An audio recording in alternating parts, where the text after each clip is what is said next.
In today's video, I'm going to teach you how to view referral code on GCash. Here's the straight answer up front.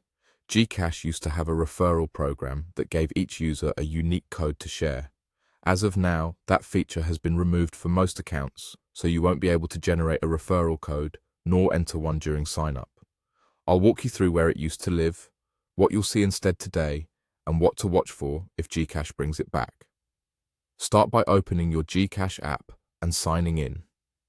On the home screen, tap Profile in the upper corner. Previously, this is where an Invite Friends or Refer Friends option appeared. Tapping it showed your code and quick sharing tools. Today, for most users, that menu item is no longer there. You also won't find a referral field during account creation or inside your account settings. If you don't see any referral option, that's expected. GCash has paused the referral program and removed the code display. There's nothing wrong with your account. The feature simply isn't active right now. A couple of helpful tips as you check. Keep your app updated so you don't miss changes if the program returns.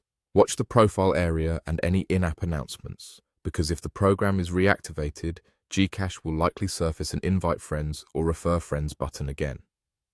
For anyone signing up today, you can proceed without a referral code.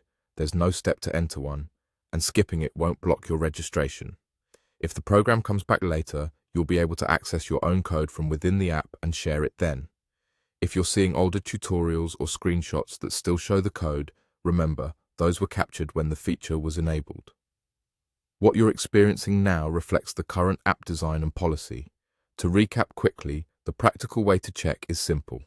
Open GCash, go to Profile, and look for Invite Friends or Refer Friends. If you don't see it, the referral code feature isn't available on your account at this time. Keep an eye on app updates and official announcements, and it should be easy to spot if it returns. Thanks for watching. If this helped clarify where the referral code went, keep your app up to date and revisit the Profile tab.